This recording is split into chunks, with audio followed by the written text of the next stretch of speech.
tak? A ja to muszę nagrać. Cześć Grzegorz. Cześć. Moim gościem jest Grzegorz Kraszewski. Spotkaliśmy się na Amiparty. Kolega amigowiec. Grzegorz, co u Ciebie słychać? No, jakby tak ogólnie to jest dobrze. To prawie tak jak u mnie. I chciałem konkretnie o firmę zapytać. Firma działa bez przeszkód większych. No i myślę, że będzie działać dalej. Na razie nie ma jakichś planów. Cześć Des. Ograniczenia działalności. No wiadomo, że z wiekiem firma jest jednoosobowa, więc z wiekiem troszkę może spada, jakby to powiedzieć, przerób, ale generalnie jak najbardziej do przodu.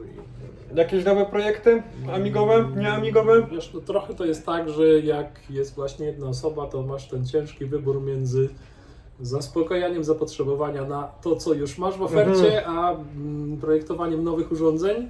Wiadomo, że projektowanie to jest coś bardziej takiego, coś co kręci inżyniera, ale z drugiej strony jak masz kolejkę chętnych i tylko wystarczy to podlutować i sprzedać i wystawić fakturę, no to pokusa jest taka, żeby się skoncentrować na tym, co się sprzedaje. Więc pomysły są, natomiast no, będą realizowane, tylko nie wiem kiedy. Uchylisz rąbka tajemnicy, czy nie chcesz o tym mówić? Znaczy w niektórych rzeczach trochę mogę powiedzieć, no chodzi za mną wskrzeszenie niejako projektu wzmacniacza słuchawkowego, O właśnie. który, no miałem pytania nawet do tego stopnia, że płytki, które mi zostały, sprzedałem je do samodzielnego montażu. Po prostu komuś bardzo zależało, żeby sobie poskładać samemu i z tego co wiem udało mu się. Natomiast no, chciałbym go trochę ulepszyć. Ja go nie kupiłem. Mogę Ci powiedzieć dlaczego, jeśli można trochę krytyki, parę słów, ale konstruktywnej krytyki. Domyślam się, ale kontynuuj. Ale konstruktywna, nie. Mi tam brakowało jedynej rzeczy, miksera z CD Audio. Tak, i to jest jedna z tych rzeczy, które chciałbym właśnie zrobić. Otóż to masz klienta. Beta testera żeby nawet. Były dwa wejścia, jedno wejście dla Amigi, w którym układ miksowania kanałów byłby jeszcze poszerzony. Byłyby dwa pokrętła do regulacji tego efektu. Były takie dyskusje na forach, gdzie było pokazywane miksowanie zrobione programowo, za pomocą oprogramowania na PC na użytek filmów w YouTube, gdzie miksowanie zależy od częstotliwości, czyli basy są miksowane bardziej, no to często nawet basy w zestawach kina domowego są puszczane przez jeden głośnik centralny, tak? Czyli basy były miksowane bardziej, a wysokie tony były miksowane mniej i można było nie tylko regulować tak jakby siłę miksu, ale też tą częstotliwość, od kiedy jest miksowane bardziej, od kiedy jest miksowane mniej. Mi się udało odtworzyć na razie w symulacjach w PSpice'ie coś takiego w układzie klasycznym, elektronicznym, analogowym, czyli bez procesorów. I coś takiego chciałbym zrobić. No i właśnie drugie wejście i jeszcze dodatkowo później regulacja barwy dźwięku, czyli klasyczne basy, soprany. No to byłoby więcej gałeczek, jak to się mówi, do kręcenia, ale no, plany są zrobione symulacje, są narysowane schematy. Cześć, my nagrywamy odcinek, ale cześć. A to sorry. A nie przepraszaj, w porządku jest. I kiedyś to pewnie zrobię, tak? Bo ogólnie no, mam spore doświadczenie w elektronice analogowej, no i warto z tego zrobić użytek. Bo Chciałbym tego dożyć. Powiedzmy fachowców od techniki cyfrowej mamy trochę, No tak. znacznie lepszych niż ja, co tu no. kryć, ale analog no to ma swoje wyzwania jeszcze dodatkowe. A w pewnym sensie też jest taka trochę moda na powrót do analoga, tak, żeby nie było tam jakichś mikroprocesorów, które ten dźwięk męczą, tylko klasyczne jakieś wzmacniacze operacyjne, tranzystory i tak dalej. Mnie już ręka boli. To może nie wiem, usiądź albo... Nie, ręka boli od trzymania telefonu. Ale tutaj nie ma za bardzo czego to przyjść. Dobra, będę tak jakoś trzymał. Jak tam programowanie? Bo widziałem wczoraj był nasz GGC Pack 1.0. A tak, to trochę jestem sam sobą zaskoczony, bo myślałem, że straciłem, jakby to powiedzieć, ochotę, chęć do programowania na Amidze, ale to wróciło. A GCC Pack to jest, szczerze mówiąc, tak naprawdę, można powiedzieć, robię go dla siebie de facto, bo chcę mieć łatwo przenaszalne na różne maszyny środowisko programistyczne, że to jakąś nową Amigę czy emulator, to po prostu chcę mieć tak, że odpalam instalator i mi instaluje wszystko, żebym mógł mieć na kilku Amigach i emulatorach jednocześnie pracować nad kodem. No ja używam AD do tego też jest. Tak, no AD jest takie bardziej większe, powiedzmy. Tak, tak, AD jest zdecydowanie. większe. Ja akurat tak się składa, że jestem skoncentrowany na pisaniu pod amigowy system, nawet bez używania tych wszystkich standardowych bibliotek, żeby programy też- były małe i szybkie. Więc mi całe AD nie jest potrzebne, no bo AD to wręcz tworzy ci takiego jakby prawie jak Windowsowy WLS, czyli masz Linuxa w Windowsie. Pewnie słyszałeś o tym. Tak, używałem tego. Więc AD to tak ci trochę robi Linuxa w Amidze. No może nie do tego stopnia oczywiście, ale idea za tym stała taka, żeby mieć środowisko równoważne Unixowemu ogólnie, tak nazwijmy. Ja tego wszystkiego nie potrzebuję, chciałem coś mniejszego. Nie masz. Czyli GCC Pack jest to takie trochę okrojone AD, z tym, że ja jeszcze popracowałem nad tym, jak z tego kompilatora GCC starego wycisnąć max, co on potrafi, bo on dużo potrafi, a niektórzy nawet nie wiedzą o tym, co on potrafi. Naprawdę jest w stanie generować bardzo zwarty kod i szybki, nawet w języku C++. Nie tylko w C. Jest tam też kompilator C++, który tam ma swoje, no jest stary, tak, wiadomo, ale jest w pełni używalny i większość moich nowych programów nie powstaje już w C, tylko w C++ właśnie. To mam do Ciebie ciekawe pytanie, bo nie wiem czy wiesz, ja się bardzo mocno bawię modelami językowymi No tak. i nawet uruchomiłem sieć neuronową na Amidze. Co prawda ten film przeszedł kompletnie bez echa. Cały grają z człowiekiem za pomocą sieci neuronowej. Grają bardzo głupio, bo ta sieć neuronowa jest bardzo malutka, niezoptymalizowana, więc tam nie ma cudów. Udało mi się to, że na 60 uruchomiłem sieć neuronową, nie? Byłem tym faktem tak naprawdę podjarany. Sieć była wytrenowana, stworzona w języku C, we floatach. Sorry, ja się nie znam na programowaniu, wszystko robił Copilot. Ja tylko podpatrywałem, co on robi. Próbowałem to jakoś ogarnąć. Zrobiłem sieć neuronową, ona była wytrenowana na serwerze. Serwer po prostu trenował, zapisywał wagi. Ale zacząłem się zastanawiać nad jedną rzeczą, czy GCC, ten 2.9 czy 5 jest w stanie skompilować kod w assemblerze czysty, sam assembler. Czy wiesz, jeżeli masz sam assembler, no to prościej chyba od razu użyć assemblera. Wiem o tym, tak, ale to jest takie pytanie, czy się da.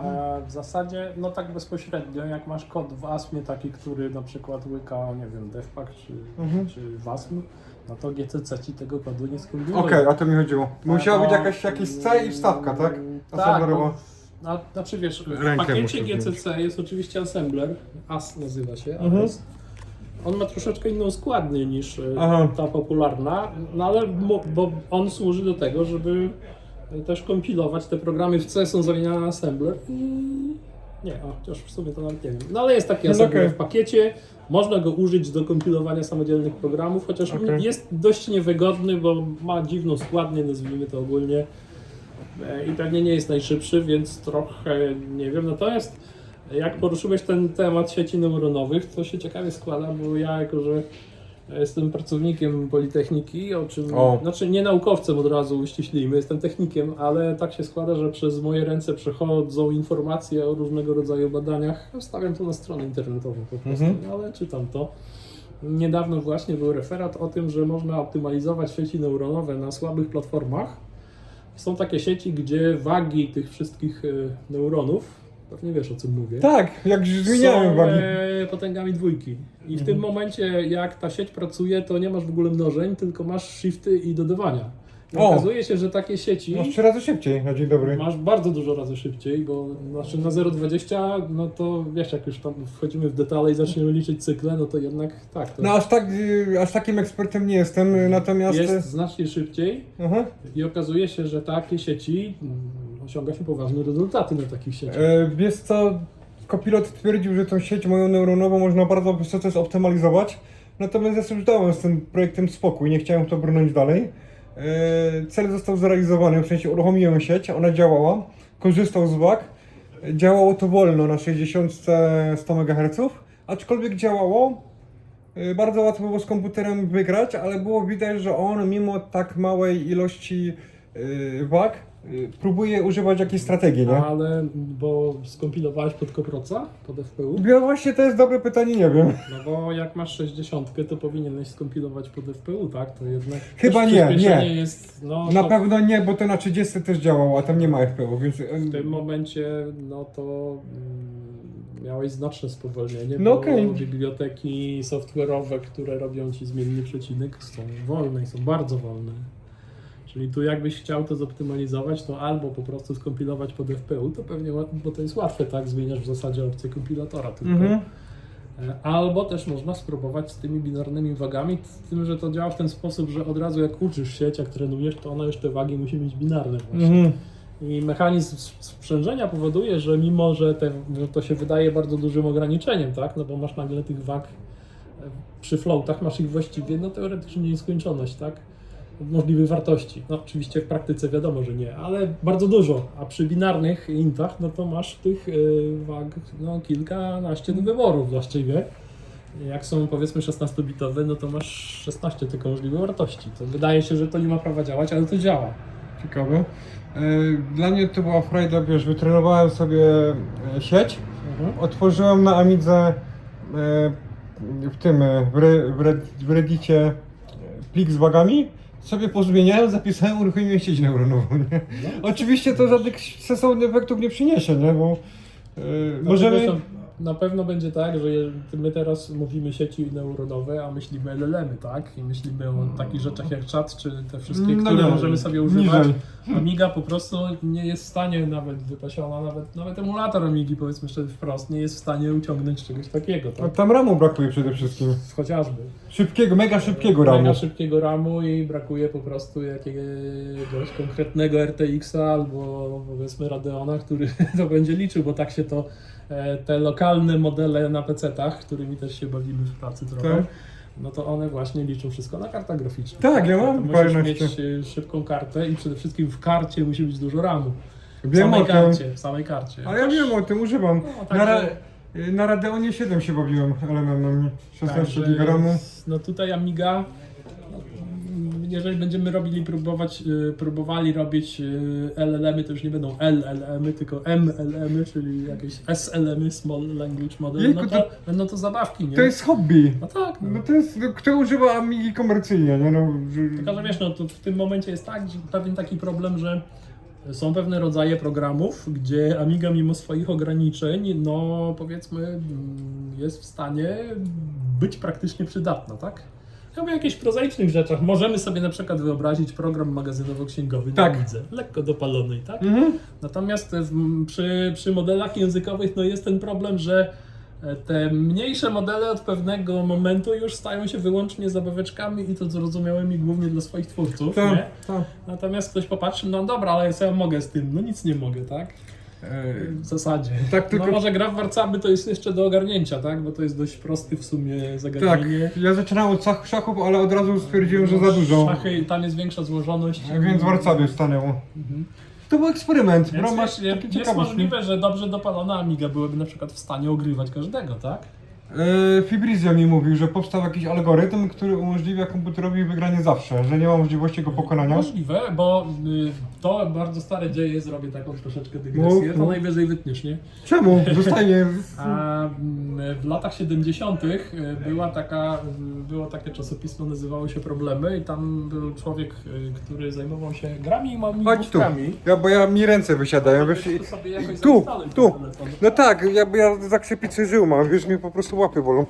Już, o, tu. O, właśnie, tak. I teraz możemy nawijać. Dobra. Hurra, I mamy tam, Grzegorza. to były lata 70. O komputerach jeszcze za bardzo nikt nie słyszał. Mhm. Science fiction. I stworzył gościu maszynę, która sama się uczyła grać w grę i jak rozegrałeś kilkadziesiąt partii, to ona zawsze z tobą wygrywała. Maszyna się składała z pudełek od zapałek i z kolorowych fasolek, nazwijmy to. Coś, co da się pokolorować. To była gra w pionki, bardzo prosta gra, plansza 3x3 i 3 pionki twoje i 3 pionki przeciwnika i chyba było ruchy do przodu i bicie na skos, jakoś tak. I po prostu maszynę uczyłeś na tej zasadzie, że rozgrywałeś partię i wybierałeś odpowiednie pudełko zapałek. Na pudełkach zapałek były wszystkie możliwe sytuacje. Mhm. I w zależności od tego, jaki ruch wykonałeś, to przechodziłeś do odpowiedniego pudełka i w imieniu maszyny losowałeś możliwą Mhm. akcję, czyli maszyna na początku grała czysto losowo. Ale co robiłeś? Na końcu, jeżeli wygrałeś, to z ostatniego użytego pudełka wyrzucałeś tą fasolkę, która ostatni przegrywający ruch maszyny. Aha, I po kilkudziesięciu partiach nie byłeś w stanie z maszyną wygrać. dobra. Nie była to oczywiście sieć neuronowa No tak, jeszcze, tak. ale Przepuszczamy ale panią? właśnie to zafascynowało mnie. Sam sobie zrobiłem, to chyba trzeba było 27 pudełek od zapałek użyć. Przy okazji też autor chyba analizował właśnie warcaby i powiedział, że to też by się dało zrobić, ale tych pudełek musiałoby być tyle tysięcy, że to było fizycznie nierealizowalne. No oczywiście Przepuszczamy. Cześć. Hejże, hejże, teraz cześć. możemy zastąpić pudełka po prostu komórkami pamięci komputera i możliwe, że warcaby Amiga byłaby w stanie ogarnąć w takim stopniu, że nie byłbyś w stanie z nią wygrać. Copilot mi tłumaczył, że ten kod można bardzo mocno ulepszyć, zoptymalizować, no ale już to zostawiłem, nie?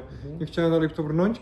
Słyszałem, że nawet na Commodorku uruchomiono w Basicu takie bardzo proste sieci neuronowe, które tam wymieniały informacje między sobą.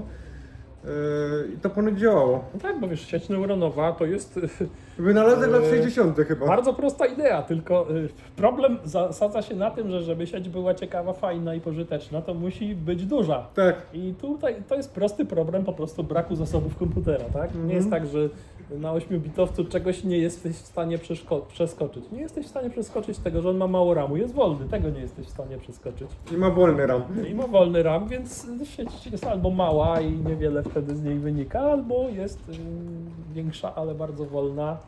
No bo można sobie wyobrażać, a możemy przechowywać część aktualnie nieliczonych neuronów na dyskietce, tak? Tylko wiesz, będziemy czekali na posunięcie w grze 2 lata. Ja przygotowałem 1000 plików sieciami neuronowymi. Każda zawierała 3000 gier. Trochę może przekręcam cyfry, mniejsza z tym. W każdym razie ostatecznie w tej mojej grze wylądowała jedna. No tak, ta najlepsza. 256 kg. Nie, pierwsza z brzegu po prostu. Pierwsza z brzegu. To był eksperyment, to była nauka dla mnie, to było jakieś tam nowe doświadczenie. Strasznie dużo frajdy mi to sprawiło, nie? Że się udało. No i że ChatGPT to już była druga gra, którą mi ChatGPT napisał na Amigę, nie? Pierwsza to był taki tak, to pong. teraz jest taki, można powiedzieć, czy urodzaj, może złe słowo, tak? Ale jest dużo takich prób. Nie wiem, czy widziałeś, jest taka znana gra Wordle, Nie znam. angielska. To jest gra, podobno trochę kiedyś, nie wiem, czy widziałeś taką grę Mastermind, gdzie zgadywało się kombinacje kolorowych kuleczek przez... To grało się jeszcze oczywiście człowiek wtedy. Jedna osoba ustawiała, sztampat, jedna osoba ustawiała, no wiesz, ja na ciebie patrzę, tak, rozmawiamy, No nie? to już jakoś tak No stanę. nie, ja wiem, no dobra. Ty jesteś najważniejszy, nie ja. Tak obcina od góry, to wiesz. Ty jesteś najważniejszy, nie ja. Także to była gra, jedna osoba ustawiała kombinację 4 kolorowych żetonów, a druga osoba miała zgadnąć, Okej. podając inne kombinacje, a ta pierwsza osoba podawała informację, że na przykład ten kolor jest we właściwym miejscu, ten Wordle to jest prosta modyfikacja, gdzie zgadujesz angielskie słowa, 5-literowe. I właśnie widziałem, ktoś napisał, to na GitHubie leży, za pomocą Claude'a chyba, któregoś z tych modeli zrobił w mój taką grę.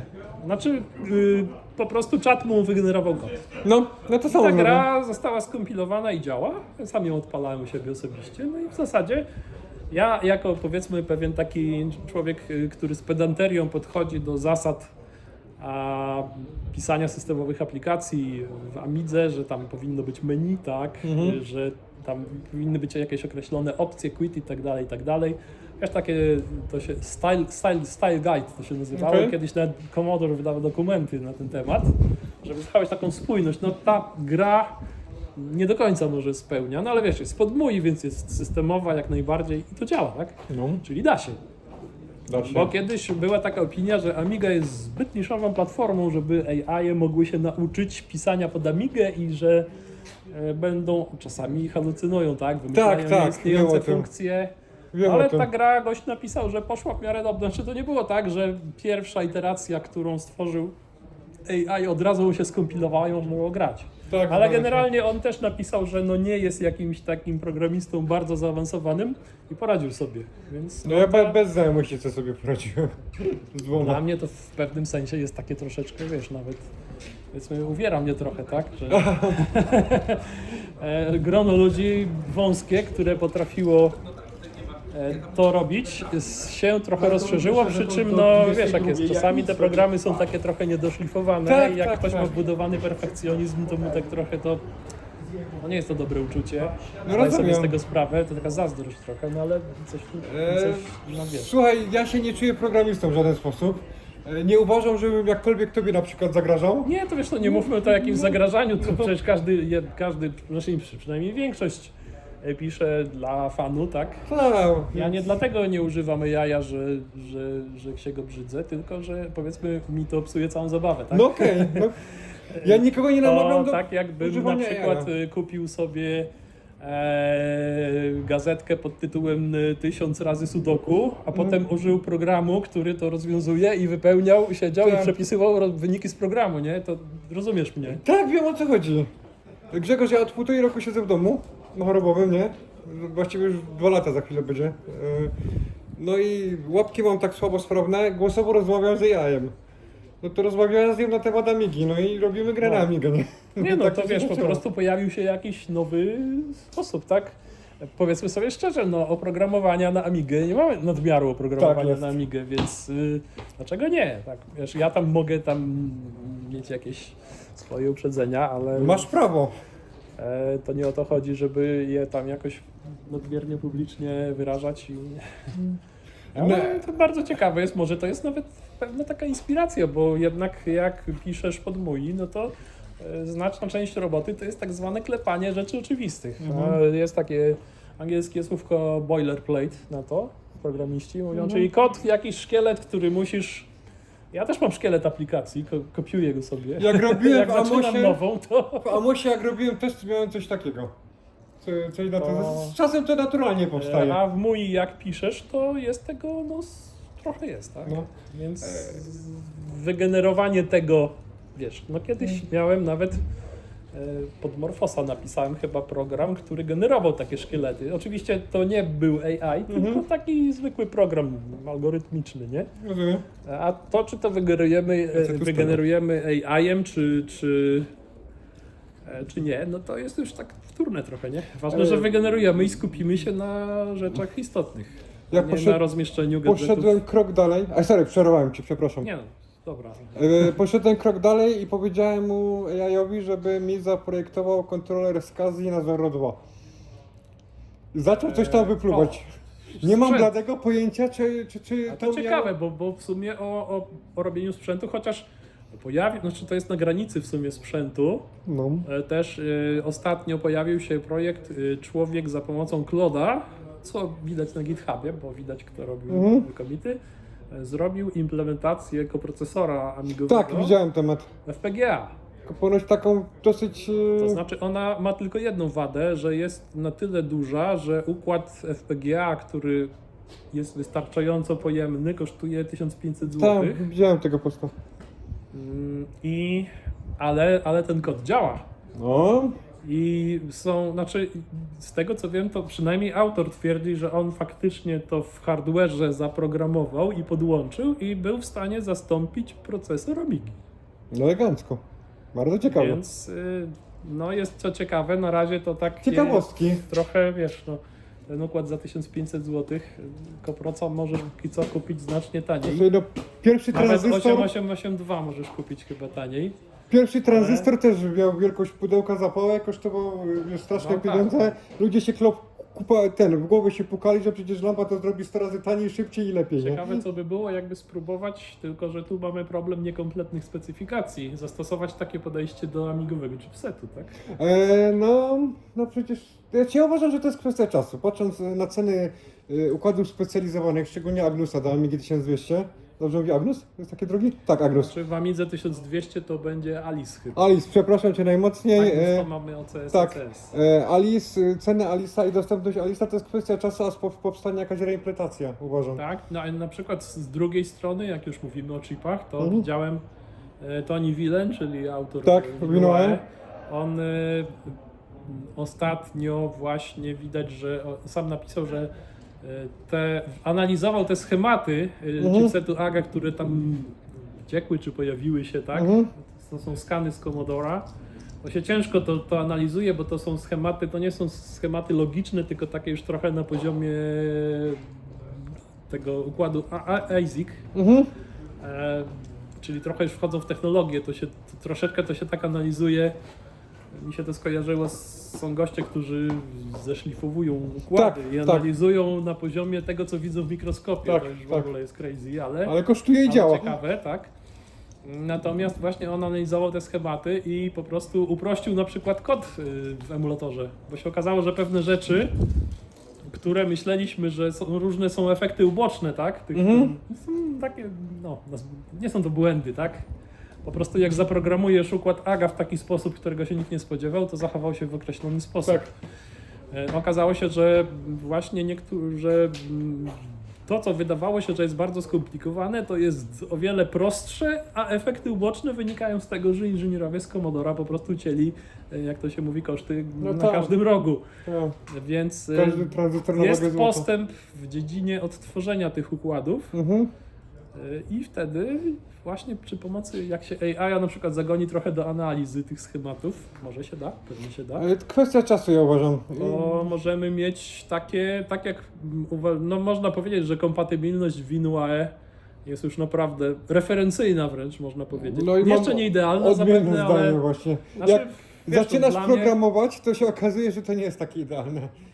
No nie jest, ale jak czytam, jakie detale chipsetu są już poprawnie Tak. symulowane, no to z biegiem czasu też może powstaną jakieś takie referencyjne FPGA, tak? Że można będzie sobie uszkodzone chipy wymienić i włożyć. Tak jak jest z niektórymi chipami, na przykład w 8-bitowych komputerach. Są chyba SID-y takie sztuczne CD, już. tak. CD. No, wiadomo, że SID jest pewnie prostszym układem niż... Czy w SID jest inny problem, że to jest układ cyfrowo-analogowy i najgorzej jest zasymulować ten analog, żeby był zgodny z oryginałem, bo to wręcz zależy od właściwości krzemu Ale są użytego. chyba CIA do Amigi na Tak, Aminecie. znaczy Na są, ale one nie są chyba do końca zrobione poprawnie. No ale działa Też stacja mają dyskietek. jakieś, znaczy wiesz, no stacja dyskietek w znacznej mierze jednak opiera się na Pauli i to chyba przede wszystkim tam CIA odgrywa dość pomocniczą rolę, bo samo dekodowanie ścieżek i kodowanie robi Paula. To jest rozmowa z ekspertem, a nie z takim łysym Benedyktem jak ja. Ale tak, no bo nawet nasz rodzimy Speedy przecież Tak, robił właśnie, podejście. właśnie. Nie wiem w końcu co z tego wynikło, ale Uciekł no, temat. CIA jest dość układem prostym relatywnie, porównując go z chipsetem, to jest dość prostym układem, bo tam wiesz, jest trochę timerów, trochę liczników, kontroler przerwań i takie. Kraszan, mam jeszcze takie pytanie do Ciebie, bo wiem, że Ty oglądasz moje filmy, subskrybujesz. I mam do Ciebie takie bardzo szczere pytanie, co ja robię źle i co mogę poprawić? Wiesz, to trudno mi powiedzieć, po Aha. prostu to jest tak, że z mojego punktu widzenia, osobistego punktu Tak? widzenia, to wiele Twoich filmów, mimo że są o Amidze, to tak jakby wykraczają poza moje zainteresowanie. Aha, okej. A ja przyznam się, że najczęściej oglądałem Twoje przeglądy Minetu. Zrobię dla Ciebie odcinek Nie, specjalny. to wiesz, nie opieraj się na jednym przypadku, tak? Nietypowym jeszcze w dodatku. No trudno mnie określić mianem typowego amigowca, tak? No ja na przykład nie gram w gry amigowe w ogóle. No ale wiedzę masz nie gram. ogromną. Pomijając oczywiście grę Untangle, ale to Wiedzę amigową masz ogromną przecież. mam, ale wiesz, to jest wiedza dość wybiórcza, bo ja na przykład w temacie sceny czy gier to jestem takim lajkonikiem totalnym. Pozdrawiam Voyagera. Widziałem już chyba z 10 amigowych dem, które pamiętam. To Aha. tak potrafię To je, więcej niż ja. potrafię je rozpoznać, jak są puszczone na big screenie, tak?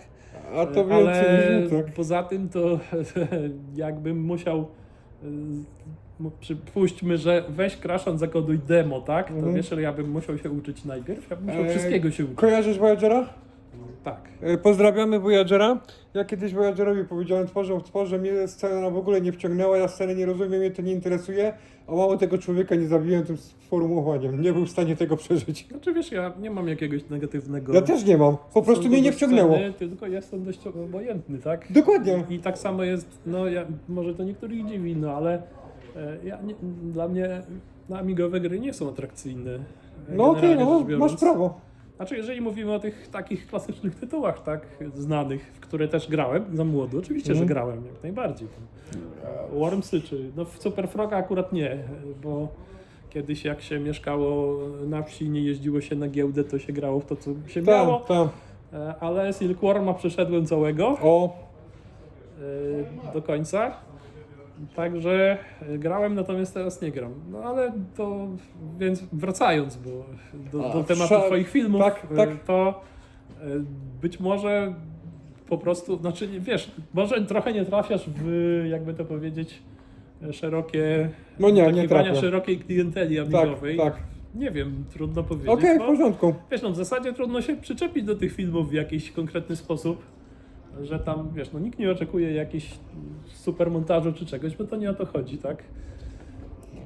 Tylko, no trudno mi powiedzieć. No okej, w porządku. No faktycznie widziałem, że tam ilość łapek nie jest jakaś może wstrząsająca. Nie, ale mam frajdę. No ja niektóre twoje filmy przypuszczam.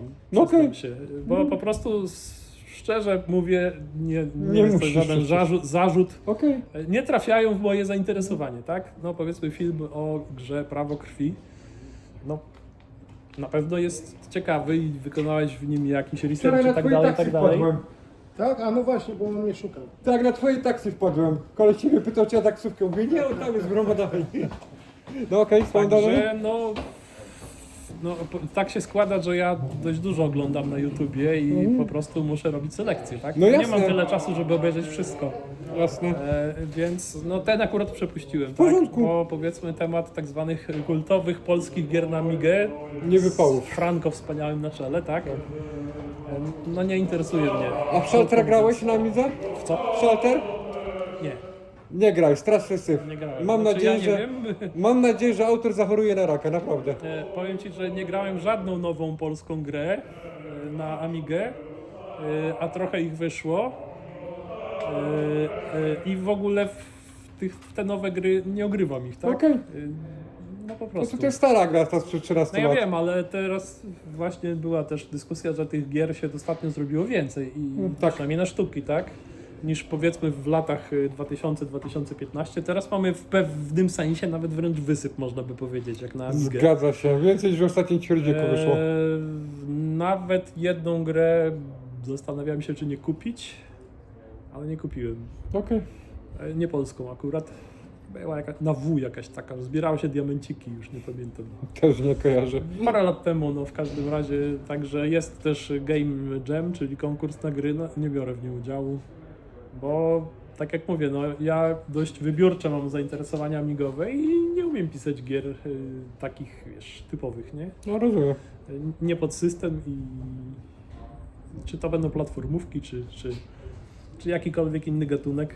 No chyba, że miałbym jakiś super pomysł, no ale nie mam, no. A miałem pomysł na Untangla, ale to nie był mój pomysł. No i to raczej nie mieści się to w kategorii typowa gra na Amigę, tak? Grzegorz, strasznie dziękuję Ci za rozmowę. Miło ma było Cię problemu. zobaczyć na żywo. Dzięki za oglądanie. Życzę Bądźcie zdrowi. zdrowia przede wszystkim. Propos Sheltra chciałem doprecyzować, to jest moja gra. Ja wiem o tym. Od razu, nie wiedziałem, że to jest W ramach autoironii powiedziałem, niech Kodry zachoruje na raka. Po prostu nie miałem okazji się z nią zapoznać. Nie szkodzi. osobiście. Nic nie straciłeś. A to jeszcze